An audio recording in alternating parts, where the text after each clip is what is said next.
Hello student, स्वागत है आप सभी का आशीष सिंह लेक्चर्स की लेटेस्ट लाइव स्ट्रीम में। दोस्तों, इस लाइव स्ट्रीम में हम लोग डिस्कस करेंगे कुछ न्यूमेरिकल एस्पेक्ट्स को। मतलब कूलाम का नियम आप पढ़ चुके हो बहुत अच्छे से, आपको ये भी बहुत अच्छे से पता है कि कूलाम के नियम के फॉर्मूले क्या हैं। आप लोगों ने ये भी पढ़ लिया था कि कूलाम के नियम का सदिश निरूपण किस प्रकार से किया जाता है। तो ये जो बात आती है ना, जब सदिश निरूपण की, जिसको हम बोलते हैं वेक्टर रिप्रेजेंटेशन, तो जब भी सदिश निरूपण की बात आती है तो वहां पे हम लोग थोड़ा सा जब क्वेश्चंस को करते हैं तो हमें सदिश का भी आइडिया होना चाहिए। इसी रीजन से मैंने आपको ये कहा था कि वेक्टर्स के जो बेसिक्स वगैरह हैं वो बेसिक वगैरह आप देख करके रखिए, ताकि आने वाले समय में कभी भी जब आपको इसकी जरूरत पड़े तो वो आपके काम आए। तो ठीक है, आज की क्लास में हम कुछ एक न्यूमेरिकल्स भी करेंगे और हम लोग इस चीज पर पूरा ध्यान देंगे कि आप लोग ये समझ सको कि इस तरह के प्रश्नों को करने के बेसिक्स क्या हैं। तो आज की क्लास में आपको कोई एक्स्ट्रा स्पेशल क्वेश्चंस नहीं मिलेंगे, बट हाँ ये चीज सही है कि कूलाम के नियम पर आधारित जो आंकिक प्रश्न है उनका एकदम, जो आप कह सकते हो ना कि एकदम ओ लेवल जिसको बोलते हैं अपन, वो अपन लोग आज की क्लास में कवर करेंगे। और मेरा फोकस इस बात पर रहेगा कि आपको इस टॉपिक के जो बेसिक्स हैं वो एकदम क्लियर हो जाएं, ताकि आने वाले समय में जब एडवांस न्यूमेरिकल्स आप करो तो आपकी मदद हो। तो ठीक है सभी बच्चे। हाँ, शेड्यूल में आज केमिस्ट्री की क्लास थी, बट फिजिक्स ले रहा हूँ क्योंकि फिजिक्स बीच में जब भी गैप आया है तो फिजिक्स की क्लास ही कॉम्प्रोमाइज हुई है, तो आज हमने फिजिक्स ले लिया ताकि आपको दिक्कत ना हो। ठीक है, और आगे बढ़ते हैं अपन। देखिए, अब सबसे पहले आपको किस तरह से इस अप्रोच को फॉलो करना है वो सुनिएगा। आज की क्लास में सबसे इंपॉर्टेंट रहेगा आपका फोकस। जितना अच्छा आप अपना फोकस आज की क्लास में रखेंगे उतना ही बेहतर तरीके से आप कर पाएंगे। क्योंकि देखो, न्यूमेरिकल्स के अंदर आप लोगों के लिए सबसे महत्वपूर्ण क्या होता है, न्यूमेरिकल्स में आप लोगों के लिए सबसे महत्वपूर्ण होते हैं बेसिक्स। आपको बेसिक्स आने चाहिए। अगर बेसिक वगैरह का आपको आइडिया नहीं होगा, बेसिक्स नहीं आते होंगे, तो न्यूमेरिकल करने में आपको बहुत दिक्कत होने वाली है। बेसिक्स कैसे स्ट्रांग होते हैं? बेसिक्स स्ट्रांग होते हैं उस दिन जिस दिन आप ऐसी क्लासेस के अंदर अपना फोकस मेंटेन करते हैं। तो आज की क्लास में आपका फोकस मुझे चाहिए होगा। दूसरी चीज ये चाहिए कि आप अपनी पेन और कॉपी लेकर के बैठें, क्योंकि जो भी चीजें मैं आपको करने के लिए बोलूंगा वो आपको खुद से कर करके ट्राई करनी है। तो पेन और कॉपी लेकर के आपको बैठना है। जब जब मैं आपको बोलूं कि चीज आप खुद ट्राई करिए, आपको वो चीज करनी है और कमेंट सेक्शन में आपको उसका आंसर करना है कि हाँ मैंने ट्राई कर लिया है। तीसरी चीज इंपॉर्टेंट ये है कि आपका वेक्टर पढ़ा हुआ होना चाहिए। अब वेक्टर कहां से पढ़ेंगे सर हम? तो मैंने आपको प्लेलिस्ट भी दी थी और मैंने कहा था कि सदिश के ये बेसिक्स हैं, ये सब आप पढ़ के रखिए। तो जब तक आप वो बेसिक नहीं पढ़ेंगे तब तक भी आपको आज की क्लास में मजा नहीं आ पाएगा। ठीक है, ये 3 रिक्वायरमेंट्स हैं आज की क्लास के लिए और हम लोग इस तीनों के साथ में आज को स्टार्ट कर सकते हैं। आप सबसे पहले इस बात को समझिए कि जैसे मान लीजिए क्वेश्चन आपको देगा, तो क्वेश्चन आपको सबसे पहले आवेशों के साथ में डील करवाएगा, है ना। आपके कमेंट्स मुझे यहाँ दिखते रहेंगे, जो भी आपको डाउट वगैरह हो आप यहाँ पे मैसेज कर सकते हो। ठीक है, ओके। न्यूमेरिकल आपको किस चीज से, न्यूमेरिकल में क्या चीज आएगी पहले तो वो समझते हैं। तो न्यूमेरिकल में आवेश आएंगे। आवेश का प्रकृति 2 प्रकार की होती है, आपको पता है। एक तो आपका होता है पॉजिटिव आवेश और एक आपका होता है नेगेटिव आवेश। तो 2 तरह के आपके आवेश हैं, प्लस और माइनस। जो मोटी मोटी बात आपको पता होनी चाहिए वो क्या है? वो मोटी मोटी बात यह है कि प्लस और प्लस में, माइनस और माइनस में प्रतिकर्षण होता है। मतलब इनके बीच में रिपल्शन होता है।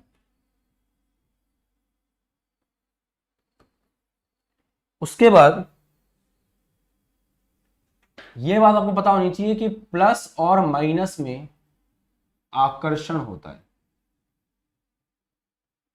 जिसको इंग्लिश में अट्रैक्शन बोलते हैं।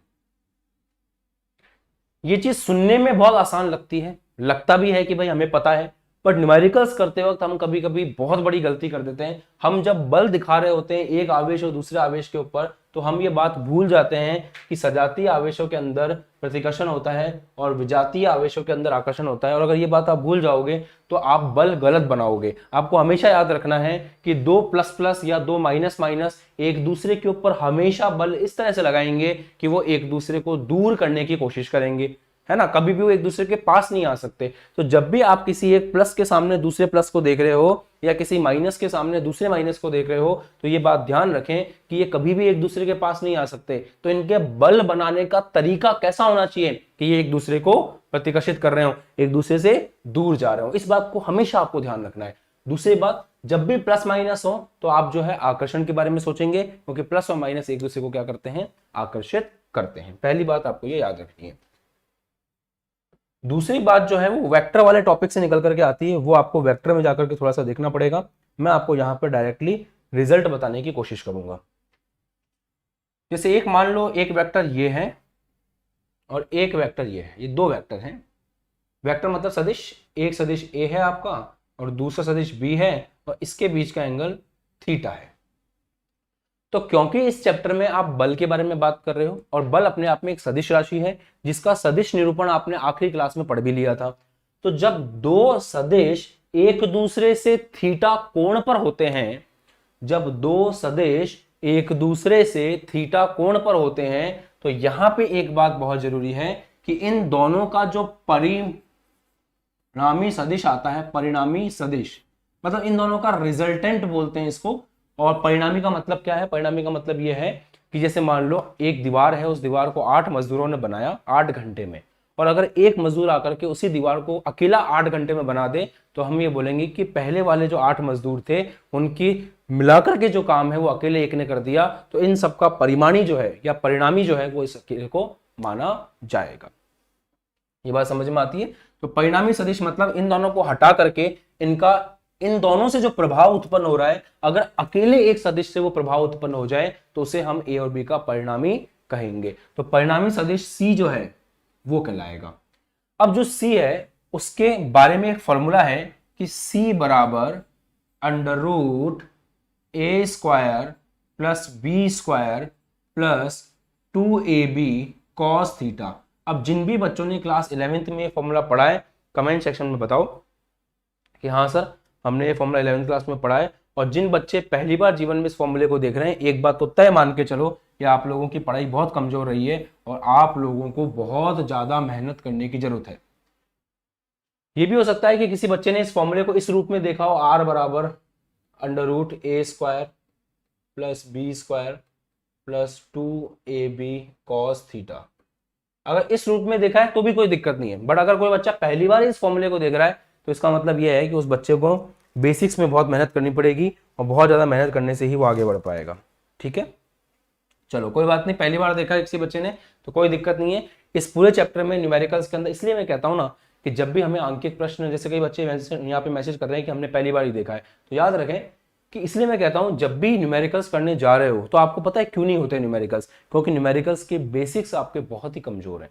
तो जब तक न्यूमेरिकल्स के बेसिक को आप स्ट्रांग नहीं करोगे, जब तक ये छोटी छोटी बातें जो मैं बता रहा हूं इनको याद नहीं रखोगे, बड़े बड़े न्यूमेरिकल्स आपसे होंगे नहीं। इसलिए हमेशा हम लोग जब भी अपनी क्लास की शुरुआत करेंगे तो हम बेसिक से ही करेंगे, क्योंकि जब तक बेसिक्स ही नहीं आते होंगे तो IIT JEE की न्यूमेरिकल्स करके क्या करोगे। ठीक है, चलो इसके अंदर आपको पता होना चाहिए कौन क्या है। ये पहले वाले सदिश का परिमाण है, परिमाण वैल्यू। भाई ये वेक्टर जो है, जो सदिश है, इसकी जो भी वैल्यू है 5, 10, 15 वो यहाँ आएगी, इसकी जो भी वैल्यू है वो यहाँ आएगी। थीटा क्या है, थीटा ए और बी के बीच का कोण है, दोनों सदिशों के बीच का कोण है। अब इसकी थोड़ी प्रैक्टिस करवा देता हूं आपको ताकि आप लोग थोड़ा एग्जाम्पल से समझ सके। जैसे एग्जाम्पल नंबर 1 यही लेते हैं।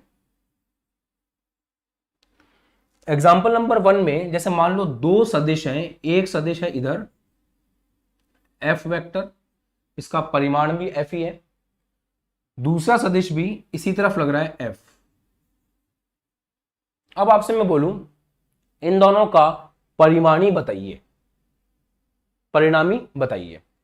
तो आप इन दोनों के परिणामी को, जब जैसे मान लो ये दो वेक्टर एक ही जगह लग रहे हैं इस तरह से, एफ और एफ एक ही दिशा में है, दोनों एक ही दिशा में है, और आपसे कहा जाए कि इन दोनों का परिमाणी बताइए, तो मुझे कमेंट करके बताओ कि इन दोनों का परिमाणी कितना आएगा जल्दी। इन दोनों का परिणामी बताइए।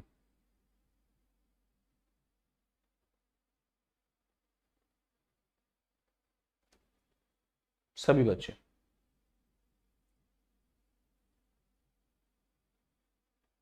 कर रहे हो? ठीक है, देखो इनके परिणामी को हम लोग जब भी नाम देंगे तो एफ नेट का नाम देंगे, है ना। नेट मतलब होता है कुल, टोटल।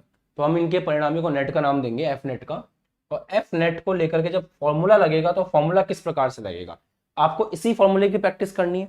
अगर ये फॉर्मूला आपको लगाना आ जाएगा तो न्यूमेरिकल्स वगैरह आपको अच्छे से आने लगेंगे, ये बात तय है। तो चलो इसी की प्रैक्टिस करते हैं। पहला वाला बल किस दिशा में लग रहा है वो देखिए। तो पहला वाला बल जो है एफ को इस दिशा में लग रहा है, ठीक है। दूसरा वाला बल एफ भी इसी दिशा में लग रहा है। तो सबसे पहले तो आपको ये देखना है कि दोनों बलों के बीच में कोण कितना है, क्योंकि आपके जो दोनों बल हैं वो आपके दोनों सदिश हैं, और उनके बीच में जो कोण है थीटा वो आपको चाहिए ही चाहिए। तो इन दोनों के बीच में जो कोण थीटा है उसके बारे में पता होना चाहिए कि वो थीटा कितना है, आपका 0 है। तो पहले वाले केस में अगर दोनों सदिश एक ही दिशा में है तो ऐसे केस में जो थीटा है उनके बीच का जो कोण है वो कितना होगा, 0 होगा। बहुत अच्छे। अब पहले वाले का परिणाम यहां रखेंगे, एफ ए की जगह कितना आ जाएगा, एफ, तो एफ स्क्वायर। दूसरे वाले का भी एफ, तो F square plus 2f into F, और कॉस कितना हो जाएगा, 0। अब सोचने वाली बात यह है कि cos 0 कितना होता है, तो cos 0 आपका 1 होता है, ठीक है। तो cos 0 1 हो गया। यहां से फॉर्मूला कितना बन करके आया, F square plus F square plus 2f square, cos theta जो था उसमें cos 0 आ गया, cos 0 1 हो गया। ये हो जाएगा 2f square plus F square plus F square, ये आपका हो जाएगा अंडर रूट में 4f स्क्वायर। और अब आप खुद दिमाग लगा सकते हैं कि 4f स्क्वायर का अंडर रूट कैसे आएगा, 4 का अंडर रूट हो जाएगा 2 और f स्क्वायर का अंडर रूट हो जाएगा f, इसका मतलब f नेट कितना आ गया, 2f आ गया। तो अगर ये दोनों एक ही दिशा में है तो इनका परिणामी जो है वो इसी तरफ आएगा और कितना आएगा, 2f के बराबर होगा। इस तरह से हम लोग जो है पता लगाते हैं, ठीक है, समझ में आया। अब आते हैं इसके दूसरे केस में। जैसे मान लो एग्जाम्पल 2, कल की क्लास भी फिजिक्स की होगी आपकी, आज मैं आपको बेसिक लेवल के क्वेश्चंस कराऊंगा, कल थोड़े से इससे एडवांस लेवल के क्वेश्चंस कराऊंगा। तो जो भी बच्चा आज की क्लास में बैठा होगा उसको बेसिक अच्छे से आते होंगे, जो बच्चा कल की क्लास में आएगा उसको कुछ कुछ क्वेश्चंस IIT JEE के देखने को मिलेंगे। तो आज की क्लास बहुत इंपॉर्टेंट है, पूरा फोकस अपना यहाँ रखिएगा, बड़े से बड़ा क्वेश्चन सॉल्व हो जाएगा अगर आज की क्लास आपने सीख ली तो। और जिनको आता है उनको घमंड कभी करने की जरूरत नहीं है, क्योंकि बेसिक में ही बच्चे फेल होते हैं, और मैंने बहुत बड़े बड़े ओवर कॉन्फिडेंस बच्चों को देखा है जो गलतियां करते हैं। अब एक वेक्टर f इस तरफ है, एक वेक्टर f इस तरफ है, बीच का एंगल 90 डिग्री है। अब आपको बताना है कि चीजें किस प्रकार चलेंगी। चलिए करिए। अब आप लोग कमेंट करके बताइए कि चीजें किस प्रकार हैं।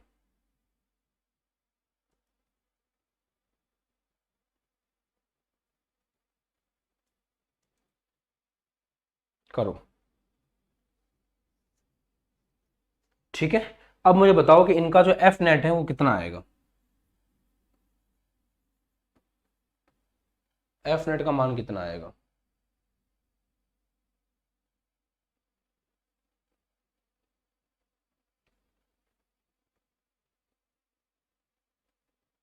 और ये इस तरह का है जो आपको हमेशा याद रहना चाहिए। विमल रावत ने बिल्कुल सही आंसर दिया है, वेरी गुड वेरी गुड। किशोर ने सही आंसर दिया है, अंकित कुमार का, गौतम का आंसर सही है, ठीक है, very good very good very good. चलो तो अब इसको नेक्स्ट क्वेश्चन पे कर लेते हैं अपन, बहुत सिंपल है यार। जैसे उस केस में आपको एफ नेट निकालना था, एग्जाम्पल 2 को ही अपन कंटिन्यू कर रहे हैं। तो आपको अगर उस केस में एफ नेट निकालना था तो एफ नेट बराबर हो जाएगा आपका अंडर रूट पहले वाले का स्क्वायर, तो पहले वाला एफ ही है आपका, तो एफ का स्क्वायर प्लस दूसरे वाले का स्क्वायर, दूसरा वाला भी एफ ही है उसका स्क्वायर प्लस 2 पहले वाला भी एफ दूसरे वाला भी एफ कॉस 90 डिग्री। अब ये पता होना चाहिए कि थीटा अपन लोग डिग्री में रख रहे हैं, तो cos 90 का वैल्यू कितनी होगी, cos 90 की वैल्यू 0 होती है, तो ये आ जाएगा आपका। अब देखो ध्यान से, cos 90 की वैल्यू 0 हो गई, ये पूरा सेक्शन 0 हो गया, तो यहाँ से आ गया F square plus F square, तो ये हो जाएगा under root of 2f square, तो जो 2 है उसका हो जाएगा रूट 2, एफ स्क्वायर का हो जाएगा f, इस तरह से। तो यहाँ से √2f जो है वो निकल करके आता है। तो मतलब ये हुआ कि अगर दो वेक्टर बराबर, इस बात का ध्यान रखें आप लोग, सब में √2f नहीं आएगा, दिमाग में ये चीज लेकर के नहीं चले कि यहाँ पे कोई भी वेक्टर हो, यहाँ पे कोई भी वेक्टर हो √2 ही आता है, नहीं, यहाँ पे ये दोनों बराबर हैं। मैं स्पेशल केस लेके चल रहा हूँ कि दोनों बराबर हैं। अगर इस वेक्टर की वैल्यू 5 है तो इस वेक्टर की वैल्यू भी 5 है। तब ऐसा है अगर इन दोनों वेक्टर्स की वैल्यू अलग अलग हो, इन केस मान लो इन दोनों वेक्टर्स की वैल्यू अलग अलग हो और कहानी इस तरह की हो, एक वेक्टर इधर है, एक वेक्टर इधर है 90 डिग्री पर ही। इन दोनों के बीच की जो डिग्री है, इन दोनों के बीच का जो डिफरेंस है एंगल का, वो कितना है, 90 है। पहले वाला वेक्टर F1 है, दूसरा वाला वेक्टर F2, दोनों बिल्कुल अलग अलग हैं। तो उस केस में F नेट का जो फॉर्मूला है वो कैसा होगा, वो होगा अंडर रूट F1 का स्क्वायर प्लस F2 का square plus 2 F1 F2 cos 90 degree. Cos 90 zero हो जाएगा इस केस में भी, तो यहां से निकल के आएगा under root F1 square plus F2। अब इसके आगे नहीं बढ़ पाओगे आप, बस इसी के अंदर जो भी वैल्यूज हो वो वैल्यूज आपको रखनी है और वो वैल्यूज रख के आपको सॉल्व करना है, ये चीज है। तो अगर स्पेशल केस लेते हैं कि भाई दोनों वेक्टर बराबर हैं, ये वाला भी F है और ये वाला भी F है, अगर इस तरह का केस लेके चलते हो तब तो ठीक है। अगर दोनों बराबर नहीं है तो फिर फॉर्मूले को प्रॉपर्ली लगाना पड़ेगा और under root F1 plus F2 तक वो बात रह जाएगी, उसके बाद आप आगे नहीं बढ़ पाओगे, इस तरह का कुछ बनेगा नहीं। ऐसे यहां पर था, यहां पे भी होता तो F1 plus F2 plus 2 F1 F2 cos 0 होता। तो फिर ये यहाँ पे आपको देखने को मिलता है F2 F1 का स्क्वायर प्लस F2 का स्क्वायर प्लस 2 F1 F2। फिर उसको उस तरह से फिर आगे बढ़ाना पड़ता अपन को, समझ रहे हो? बताऊं कैसे? देखो, चीजें जब नहीं क्लियर होती हैं तो बहुत पंगा होता है। इसलिए जैसे मान लो दो वेक्टर अलग अलग हैं, उस केस में क्या करेंगे, एग्जाम्पल 1 में ही अपन एक कंडीशन लगा रहे हैं। कंडीशन क्या लगा रहे हैं, जैसे एक वेक्टर इधर हो F1, दूसरा वेक्टर भी उधर ही है F2।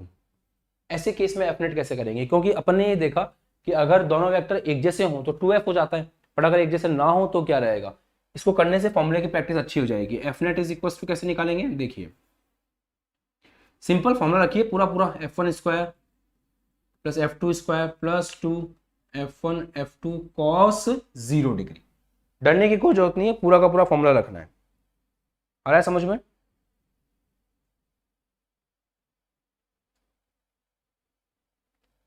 अब देखो यहां से ध्यान दीजिएगा, cos 0 कितना हो जाएगा, 1 हो जाएगा। तो ये आ जाएगा under root F1 square plus F2 square plus 2 F1 F2। अब इसके बाद यहां से आगे बढ़ना पड़ेगा, क्योंकि अगर F1 F2 बराबर होते और F के बराबर होते तो फिर कहानी कुछ और चलती, बट यहाँ पे तो ऐसा है नहीं, यहाँ पे दोनों अलग अलग हैं। तो अब आप ध्यान से देखेंगे तो ये फॉर्मूला बन रहा है a square plus b square plus 2ab का। तो a square plus b square plus 2ab को अपन बोल सकते हैं a प्लस बी का होल स्क्वायर। तो ये हो जाएगा आपका under root of F1 plus F2 का होल स्क्वायर, और जब होल स्क्वायर हटेगा तो ये सिंपल बचेगा F1 प्लस F2। तो ये F नेट आपका कितना निकल करके आ जाएगा, ये F नेट आपका निकल करके आ जाएगा F1 प्लस F2। खत्म बात, कोई दिक्कत नहीं आता, समझ में आता है अच्छे से? ठीक है।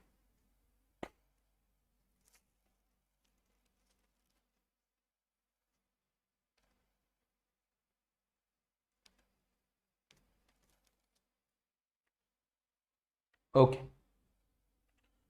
फोटो वोटो खींचनी हो, कुछ करना हो तो कर लो, फिर आगे बढ़ेंगे। फिर अभी देखेंगे कि दोनों वेक्टर अगर अपोजिट हो तो किस प्रकार से अपन इसको कर सकते हैं।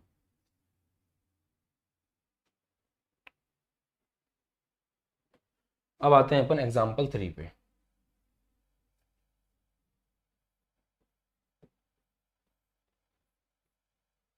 एग्जाम्पल 3 को कैसे कवर करेंगे, देखिए जैसे मान लीजिए एक वेक्टर आपका इस तरफ है और एक वेक्टर आपका इस तरफ है, ये सेंटर लाइन हो गई। एक वेक्टर इधर है F1, एक वेक्टर इधर है F2। क्योंकि जब आप न्यूमेरिकल्स करने जाओगे ना, जनरली आपको हालात ऐसे ही मिलेंगे कि दो वेक्टर इस तरफ होंगे, दो वेक्टर 90 पे होंगे, दो वेक्टर साथ में होंगे। तो जो स्पेशल केसेस अभी आप पढ़ रहे हो ना, वही हालात आपको आपके न्यूमेरिकल्स में देखने को मिलेंगे एज इट इज। तो इनकी बारे में पता होना बहुत जरूरी है।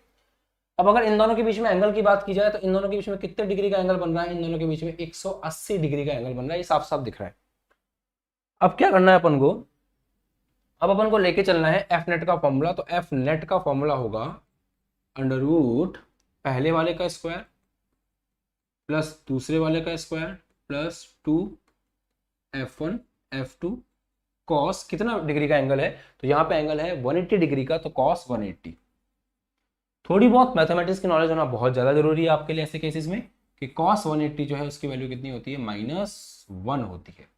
तो cos 180 अगर -1 है तो यहाँ पे रखेंगे आप उस चीज को, अंडर रूट ऑफ f1 का स्क्वायर प्लस f2 का स्क्वायर माइनस हो जाएगा, देखो समझो बात को, cos 180 आपका -1 हो गया, ये पूरी चीज -1 हो गई, तो ये हो जाएगा -2 f1 f2।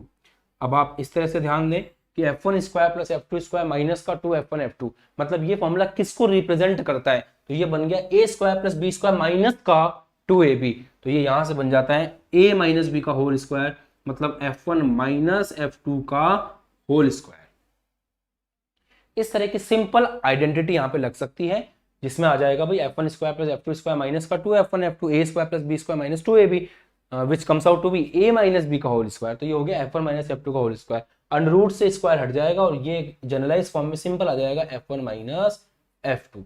मतलब आपको क्या कर देना है, f नेट कितना निकल के आएगा, f नेट आपका हो गया f1 माइनस f2, वैल्यू की बात हो रही है, और हम ये मान के चल रहे हैं भाई इसको इस फॉर्मेट में लिख दिया है अपन ने, तो a माइनस बी का होल स्क्वायर भी हो सकता है, b माइनस ए का होल स्क्वायर भी हो सकता है, उससे कोई खास फर्क पड़ेगा नहीं यहाँ पे, ठीक है। बाकी आप सिचुएशन के अकॉर्डिंग करोगे, और अगर इसमें एक स्पेशल केस लगाना हो आपको, स्पेशल केस ये है कि जो दोनों बल हैं वो दोनों बल एक दूसरे से 90 डिग्री पर हैं और दोनों हैं जो एक दूसरे के बराबर हैं,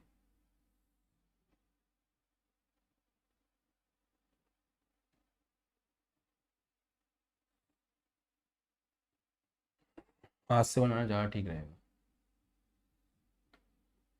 ये भी ठीक है। दोनों बल एक दूसरे से कितने पे हैं, दोनों बल बराबर हैं एग्जैक्टली, और कितने डिग्री के एंगल पर हैं, 180 पर।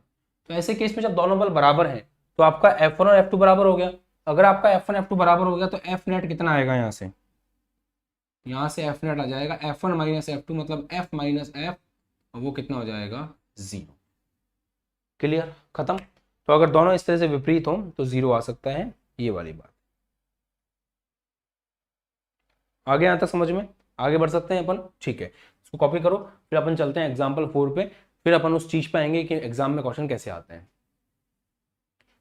और यकीन मानिए जो भी बच्चा स्टार्टिंग से लास्ट तक चीज़ों को कवर करता रहेगा, प्रॉपर्ली सारे वीडियोस देखता रहेगा, और बेसिक्स पे आज की क्लास में जितना आप ध्यान देंगे उतना ही बेहतर आपको हर चीज समझ में आएगी, और जब एक अच्छे लेवल के क्वेश्चन मैं आपको करवाऊंगा आने वाले समय में तो आपको बहुत मजा आएगा। डन, चलो एग्जाम्पल 4। हम लोग मतलब एक ऐसा कोर्स तैयार कर रहे हैं इस तरह से पढ़ाई कर करके, जो कोर्स आपको बेसिक से लेकर के एडवांस तक, एक छोटे से स्कूल के क्लास टेस्ट से लेकर के इस देश के सबसे अच्छे खासे एग्जाम IIT जेईई तक आपको पहुंचाएगा, ये मेरा टारगेट है। और इसलिए मैं जितना भी मैंने आज तक सीखा है और जितना भी मैंने 10 साल में बच्चों को पढ़ा करके सिलेक्शन करवाया है, उन सब बच्चों से के एक्सपीरियंस से मैंने सीखा। मैंने खुद ने जब क्रैक किया था तो मैंने अपने एक्सपीरियंस को भी उस समय लिया था, वो सबको मिला करके मैं आपको आज इस साल वो चीज़ें देने वाला हूँ। तो आपके लिए बस इतना ही है कि आप लोग जब भी मैं कहूँ कि ये बेसिक है इस पर ध्यान दो, जो भी मैं कंडीशंस आपको बताऊँ वो सारी अगर आप फॉलो करते हो तो एक साल बाद जब एग्जाम होगा तो आपको याद आएगा कि हाँ सर ने कहा था और हमने फॉलो किया, इसलिए हमारा पेपर आज अच्छा हुआ है। समर्पण की जरूरत पड़ेगी, बाकी कोई दिक्कत वाली बात नहीं है। अब देखो, एक वेक्टर इधर है, और एक बात बताऊं, जो बच्चे कोर्स की टेंशन लेंगे, इसकी टेंशन, वो बच्चे जीवन में वैसे भी गलत कर रहे हैं। मैं आपको बताता हूं, हमें टेंशन उस चीज की लेनी चाहिए जो हमारे हाथ में है, हमें टेंशन उस चीज की नहीं लेनी चाहिए जो हमारे हाथ में ही नहीं है। आपके हाथ में क्या है, आपके हाथ में है कि जो आपको पढ़ाया जा रहा है वो आप पढ़ लें। मेरे हाथ में क्या है, मेरे हाथ में है कि मैं कोर्स कराऊं, अच्छे से कराऊं। तो कोर्स की टेंशन मुझे लेनी है एक्चुअल में, तो मेरी टेंशन आप मत लो, आप अपनी खुद की पर्सनल टेंशन लो कि आपको जो मैं पढ़ा रहा हूँ वो पढ़ना है, आपको असाइनमेंट करना है, आपको क्वेश्चंस करने हैं, आपको ध्यान देना है, आपको रिवीजन करना है, वो सब आपका काम है, आप उसकी टेंशन लो। कोर्स कैसे होगा, हालात कब ठीक होंगे वगैरह वगैरह, इन सब चीज़ों में आप ध्यान मत लगाओ, वो मेरा काम है। मुझे पता है कि कैसे क्या करके चीज़ों को सही करना है, मुझे पता है कि अगर इन इतना दिनों का लॉस हुआ है तो उसको कवर कैसे किया जाएगा, वो सब मेरा काम है, मैं कर लूंगा, आप चिंता मत करो। आप बस समर्पित भाव से पढ़ाई करते रहो, वो आपका काम है, ठीक है।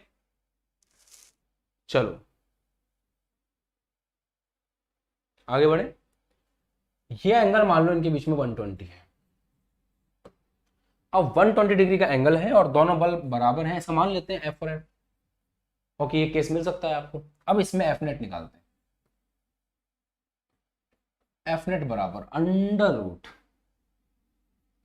F1 का स्क्वायर प्लस F2 का square plus 2F1 F2 cos theta. अब वैल्यू पुट करना शुरू करते हैं। F1 का स्क्वायर, F1 कौन है, F है, सब कुछ सेम है, F1 भी F है F2 भी F है, तो F square plus F square plus 2F cos 120 degree. आपको अच्छे से ये बात पता होनी चाहिए कि cos 120 डिग्री की वैल्यू माइनस का 1/2 होती है, तो यहां से आएगा F square plus F square plus 2F square minus का 1/2। ये बात नहीं पता होगी कुछ नहीं कर पाओगे, इसका पता होना बेहद आवश्यक है। ये वैल्यूज होती है, थीटा की टेबल होती है कॉस की, आप नेट पे देख लो, कहीं भी देख लो, आपका जहाँ मन करे वहाँ सर्च कर लो, आपको मिल जाएगा कि cos 120 डिग्री कितना होता है, -1 होता है, सॉरी -1/2 होता है, ये वाली वैल्यू होती है। ठीक है, इस 2 से 2 कट जाएगा, तो ये कितना निकल करके आ रहा है, under root F square plus F square minus का 2F स्क्वायर माइनस का 2F स्क्वायर, और 2 तो कट चुका है, तो माइनस का F स्क्वायर, इस 2 से 2 कट गया, माइनस का F स्क्वायर, माइनस का F स्क्वायर प्लस का F स्क्वायर कट जाएगा, क्या बचा, simple under root of F square, F square का अंडर रूट क्या बचा, F, तो यहाँ से F नेट कितना आ गया, यहाँ से F नेट आ गया F के बराबर, दैट्स इट। मतलब अगर दोनों बल एक दूसरे से 120 डिग्री पर हों, दोनों बल एक दूसरे से 120 डिग्री पर हों, तो यहाँ पर इस केस में जो F नेट निकल करके आता है, वो F नेट कितना निकल करके आता है, F निकल करके आता है। हो गया, दैट्स इट। तो ये चीज़ भी आपको अच्छे से याद रखनी है कि कभी भी न्यूमेरिकल्स में जैसे 120 डिग्री टाइप का एंगल कुछ दिख रहा हो, तो आप ये बात याद रखें कि वहाँ पे चीज़ें किस प्रकार होती हैं। आगे समझ में यहाँ तक कोई दिक्कत नहीं है, आगे बढ़ सकते हैं, ठीक है। इस कॉपी वॉपी करना चाहो कर लो। अब मैं आपको क्वेश्चंस की तरफ लेकर के चलूंगा कि एग्जाम में जो प्रश्न हैं उन प्रश्नों को कैसे हल किया जाता है। डन, ठीक है। अब प्रश्नों से मिलवाने का समय आ चुका है, इसलिए आपको प्रश्नों के पास लेकर के चलता हूं।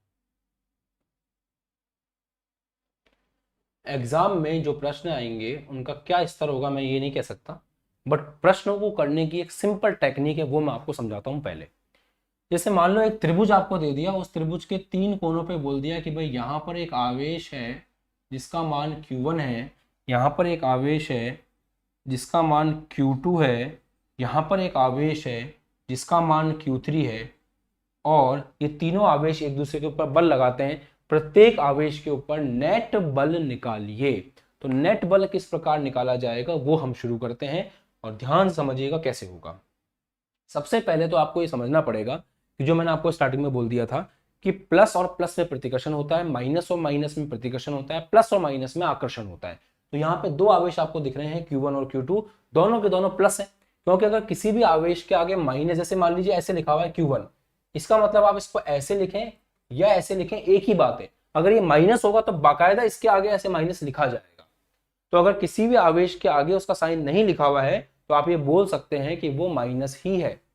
किसी भी आवेश के आगे अगर उसका साइन लिखा हुआ नहीं है तो आप ये मान के चलें कि वो माइनस है, और उसको वो मानकर ही ट्रीट करें बिना किसी समस्या के। अब ये चीज देखिए, इन दोनों आवेशों के बीच में क्या होगा, तो इन दोनों आवेशों के बीच में होगा बहुत तगड़ा प्रतिकर्षण। क्यों होगा प्रतिकर्षण, क्योंकि ये इसको धक्का देना चाहता है, ये इसको धक्का देना चाहता है। अब सबसे पहले अपन क्या करेंगे, यहां बहुत मजा आ जाएगा, अगर सही से पढ़ लिया ना तो इस जगह पर ही सीख जाओगे कि बलों की दिशाएं कैसे निकालते हैं। तो पूरा फोकस, अब मैंने कहा था ना कि मेरे को फोकस चाहिए आप लोगों का, वो जो फोकस है उसको लेकर के आने का समय आ चुका है। तो अब आप फोकस के साथ में मेरी बात सुनिएगा। जैसे ये जो आवेश है Q1, इस आवेश Q1 के ऊपर कौन कौन बल लगाएगा, तो इस आवेश Q1 के ऊपर 2 आवेश बल लगाएंगे, एक तो Q2 और एक Q3। क्यों लगाएंगे, क्योंकि दोनों आवेश हैं, आवेश एक दूसरे के ऊपर बल लगाते हैं, जिसका फॉर्मूला भी हमको पता है, K(Q1Q2)/R²। सिंपल, इसके ऊपर बल लग रहा है, तो सबसे पहले तो वो कहते हैं ना, किसी का दर्द समझना है तो उसको अपनी जगह रख करके देखो, कहते हैं ना ऐसा। तो वही आप करोगे कि अगर इस Q1 का दर्द समझना है तो खुद को उस Q1 की जगह रख लो। अब आप अपने आप को इस Q1 पे विराजमान कर लो कि भाई अब से मेरा नाम Q1 है। अब अगर मेरा नाम Q1 है तो मैं कहाँ बैठा हुआ हूँ, मैं यहाँ बैठा हूँ। अब वहां बैठ करके मैं देखता हूँ Q2 को, तो Q2 मुझे यहाँ दिखता है। अब मुझे केवल ये सोचना है कि क्या इस Q1 को ये Q2 अपने पास बुलाएगा या अपने से दूर धक्का देगा। केवल ये सोचना है, पास बुलाएगा या दूर धक्का देगा। टेक्निक को समझो। अगर आपने खुद को Q1 मान लिया है, आपको Q1 की जगह रखने को आप तैयार हो खुद को, तो ये सोचो कि इस Q1 को ये Q2 अपने पास बुलाएगा या अपने से दूर भेजेगा। इसका आंसर बहुत ज्यादा सिंपल है, ये अपने से दूर भेजेगा। क्यों? क्योंकि दोनों प्लस प्लस है और प्लस प्लस में क्या होता है, प्रतिकर्षण। तो इस Q1 को ये जो Q2 है वो अपने पास तो बुला नहीं सकता, दोनों एक जैसे आवेश हैं तो प्रतिकर्षण होगा। तो इस Q1 को ये Q2 जो है अपने से दूर धक्का देगा इस तरह से, ऐसे।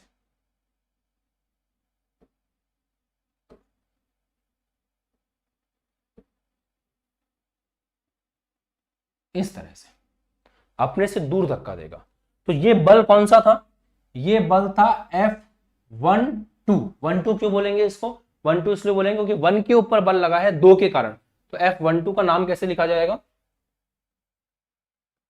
F12 को इस तरह कहा जाएगा, आवेश Q1 पर Q2 के कारण बल। तो आवेश Q1 के ऊपर Q2 के कारण जो बल लगा है वो आपका है। बताओ समझ में आया, हो गया, ठीक है। अब उस F1 की जगह, अब उस Q1 की जगह खुद को रखा हुआ है आपने। अब Q3 के बारे में सोचिए, Q3 किस प्रकार बल लगाएगा। तो Q3 जो है ये Q1 और Q3 दोनों एक दूसरे को प्रतिकर्षित करेंगे। तो अगर आप खुद को रखे हो Q1 की जगह, तो आप ये सोचिए कि क्या इस Q1 को ये Q3 अपने पास बुलाएगा या अपने से दूर भेजेगा। बस आपको इतना सोचना है, अपने पास बुलाएगा या अपने से दूर भेजेगा। अगर ये इसको अपने पास बुलाता है तो वो तो आकर्षण हो जाएगा, इसको धक्का देना है एक दूसरे को। तो ये जो Q1 है, इस Q1 के ऊपर ये Q3 उधर बल लगाएगा ताकि ये Q1 इस Q3 से दूर जाए। तो दूर जाने के चक्कर में बल कैसे लगेगा, ऐसे लगेगा।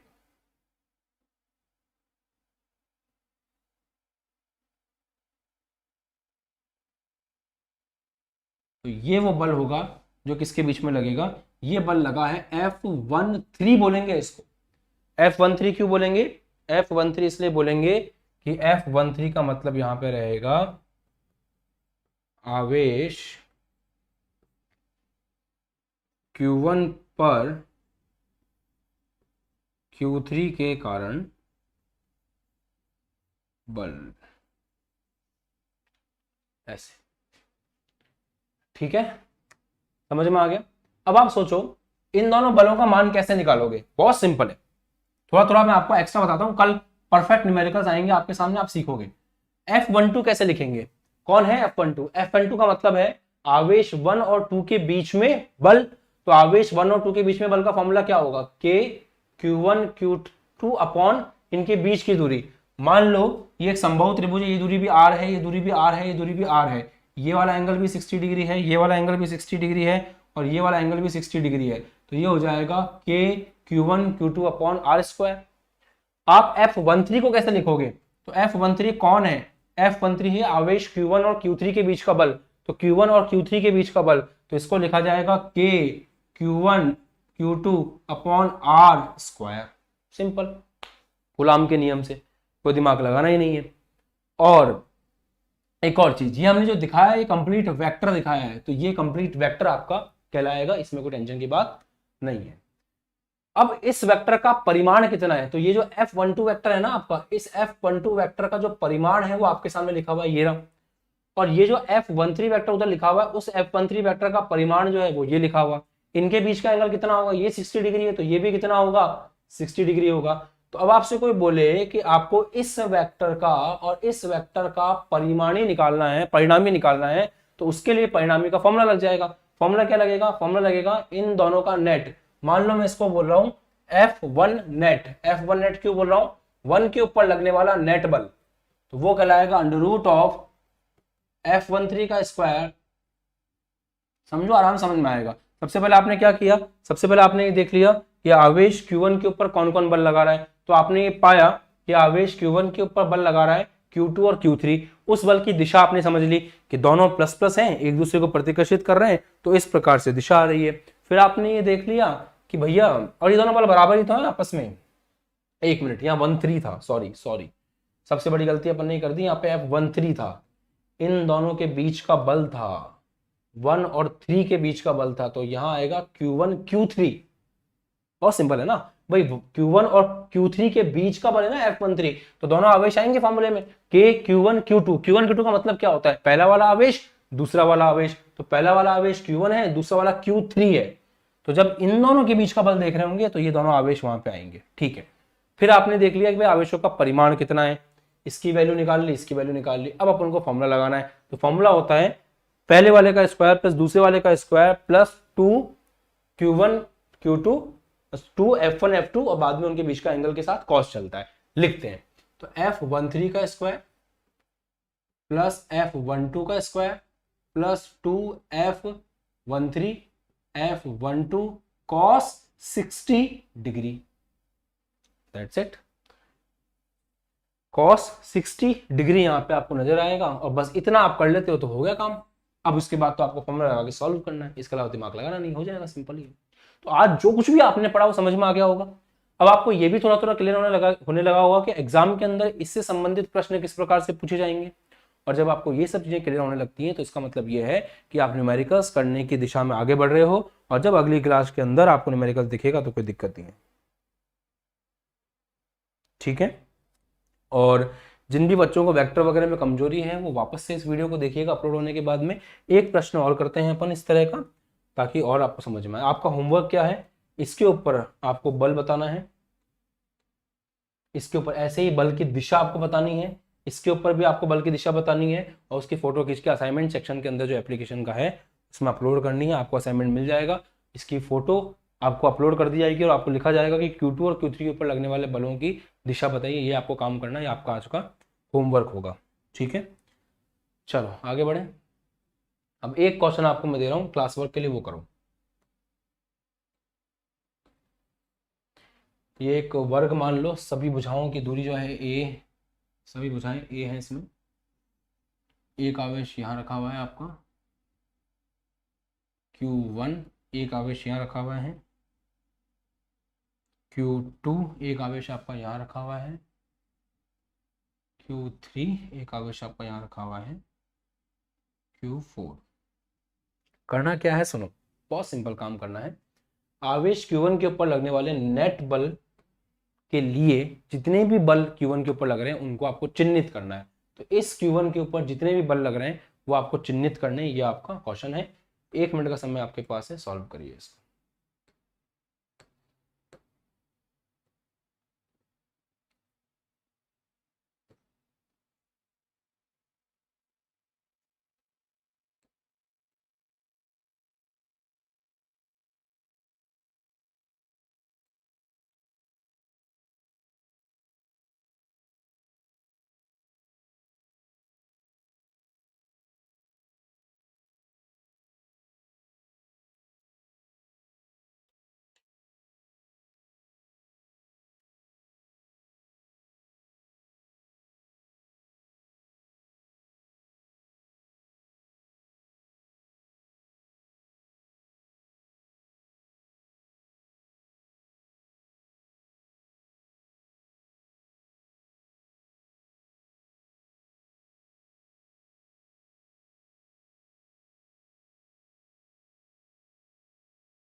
हाँ जी, कर लिया आप लोगों ने ट्राई। चलो बताता हूँ मैं आपको कैसे होगा। अप्रोच अच्छी रखोगे, क्वेश्चन बहुत जल्दी सॉल्व, दिमाग लगा के करोगे तो मजा आएगा। सबसे पहले आपको करना क्या है, सबसे पहले आपको इस बात पर ध्यान देना है कि Q1 के ऊपर बल लगाएगा कौन कौन। क्योंकि अगर आप यही नहीं पता कि Q1 के ऊपर बल कौन कौन लगाएगा तो कैसे कर पाएंगे क्वेश्चन को, है ना। तो Q1 के ऊपर बल लगाएगा Q2, कैसे लगाएगा, मैंने कहा था आपको जिसकी समस्या समझनी है, आपको Q1 के ऊपर बल देखना है तो आपको उसको खुद की जगह रख लेना है। तो Q1 को आपने जैसे ही रखा, Q1 को आपने मान लिया कि भाई मैं खुद Q1 की जगह हूं, तो Q1 को Q2 अपने पास बुलाएगा या अपने से दूर भेजेगा। तो Q1 जो है वो Q2 को अपने पास बुलाएगा या अपने से दूर भेजेगा। इसका जवाब है ये दोनों एक जैसे आवेश हैं या अलग अलग आवेश हैं। तो ये दोनों जो है वो बिल्कुल एक जैसे आवेश हैं, प्रतिकर्षण करेंगे। तो यहाँ पे ये बात समझ में आती है कि Q1 को Q2 अपने से दूर भेजेगा, तो ये इसको दूर भेजने के लिए उधर बल लगाएगा। तो जो बल की दिशा है वो ऐसे आएगी, इस तरह से। ठीक बात है, ये बल की दिशा होगी। फिर आपसे पूछें कि ये जो Q3 है, ये Q3 इस Q1 को अपने पास बुलाएगा, अपने से दूर भेजेगा। बहुत सिंपल है, ये जो Q3 है ये Q1 को धक्का देगा। क्यों धक्का देगा, क्योंकि प्रतिकर्षण। आप सोचो ना, अगर इस Q3 ने इस Q1 को ऐसे बल लगाया तो वो उसको अपने पास बुला रहा है, जबकि ये दोनों प्लस आवेश हैं, दोनों में क्या होना चाहिए, प्रतिकर्षण होना चाहिए। बिल्कुल आराम से सोचो, समझ में आएगा आपको कि ये Q3 और Q1 जो है वो एक जैसे आवेश हैं। एक जैसे आवेशों के बीच में प्रतिकर्षण होता है, तो Q1 और Q3 जो है वो एक दूसरे को धक्का देंगे। तो Q3 Q1 को उस तरफ धक्का देगा, तो जो बल है वो ऐसे लगेगा। फिर दिमाग में आता है कि ये Q4 क्या करेगा, Q4 भी Q1 को अपने से दूर धक्का देगा। क्यों धक्का देगा, क्योंकि Q4 और Q1 एक जैसे आवेश हैं। और एक बात याद रखना कि हमेशा जो बल है वो दोनों को मिलाने वाली रेखा के अनुदिश ही लगता है। तो पहले आपको Q1 और Q4 को मिलाना है, इसी रेखा के अनुदिश जो है आगे की तरफ आपको बल देखने को मिलेगा। ये बहुत इंपॉर्टेंट बात है कि बल हमेशा जो है इस तरह से ही लगता है। तो Q4 भी Q1 को अपने से दूर धक्का देगा, क्योंकि Q1 और Q4 एक ही जैसे हैं, एक ही सजातीय आवेश हैं। तो ये बल इस प्रकार से लगेगा। अब इन बलों के नाम क्या क्या होंगे। ये बल किसके ऊपर लगा है, 1 के ऊपर लगा है। ये बल लगाया किसने है, 2 ने लगाया है। तो 1 पे लगने वाला बल 2 के कारण, तो इस बल को F12 कहा जाएगा। ये जो बल है ये किसके ऊपर लगा है, ये लगा है F1, 1 के ऊपर। किसने लगाया इस बल को, 3 ने लगाया। तो 3 ने लगाया, इसलिए इसको कहा जाएगा F13। ये जो बल आपको दिख रहा है ये किसके ऊपर लगा है, ये लगा है 1 के ऊपर, तो F1 बोलेंगे। लगाया किसने इसको, Q4 ने लगाया है, तो ये कहलाएगा 4। तो नाम हो जाएगा F13, F14 एंड F12। इस तरह से अब सॉल्व कैसे करेंगे, तो इन दोनों के बीच में जो एंगल है वो 90 डिग्री है। तो पहले इन दोनों को सॉल्व कर लेंगे, फिर जो इनका परिणामी आएगा वो और F14 जो है उनके बीच में एंगल 0 डिग्री होगा। इस प्रकार से इसको सॉल्व करेंगे। सॉल्व करने की का काम अपन अगली क्लास में आराम से करेंगे, क्योंकि अगली क्लास में आप ये जानोगे कि क्वेश्चंस को सॉल्व किस प्रकार से किया जाता है। अभी आप लोग टेक्निक सीख रहे हो कि बलों की दिशा वगैरह कैसे बनाई जाती है। अब एक क्वेश्चन और जो है आपको मैं दे रहा हूं, वो क्वेश्चन आपको करना है, इसकी फोटो खींचना चाहो खींच सकते हो। डन, ठीक है।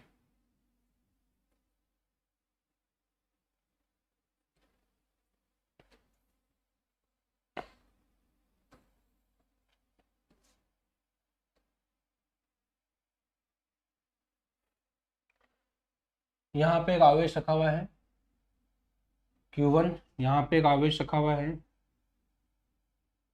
माइनस का Q2, यहाँ पे एक आवेश रखा हुआ है Q3, बीच में एक आवेश रखा हुआ है, बिल्कुल बीच में Q4। आपको Q4 के ऊपर लगने वाले बलों की दिशा, Q4 पर जितने भी बल लग रहे हैं उन बलों की दिशाएं बनानी है इसके ऊपर। इस बार कॉर्नर वाले पे नहीं बनानी है, सेंटर वाले के ऊपर जितने भी बल लग रहे हैं उसकी बनानी है। और आप ये खुद दिमाग लगा सकते हो कि बल लगेगा क्यों। तो बल इसीलिए लगेगा क्योंकि जो आपका Q4 है वो उसके ऊपर ये भी बल लगाएगा, ये बल लगाएगा, ये बल लगाएगा। तो 3 बलों की दिशाएं आपको बनानी है। क्लास वर्क की मान के चलो इसको, और अभी के अभी करो।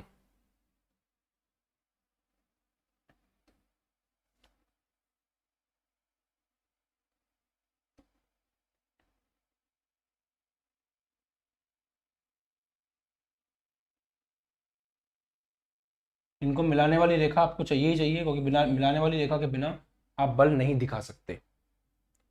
ट्राई करिए।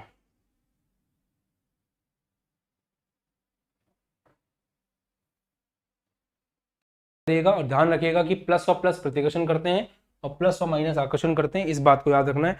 इसलिए इस क्वेश्चन के अंदर मैंने जो है माइनस भी एक बार दिया है आपको, ताकि वो भी एक बार आ सके। करो।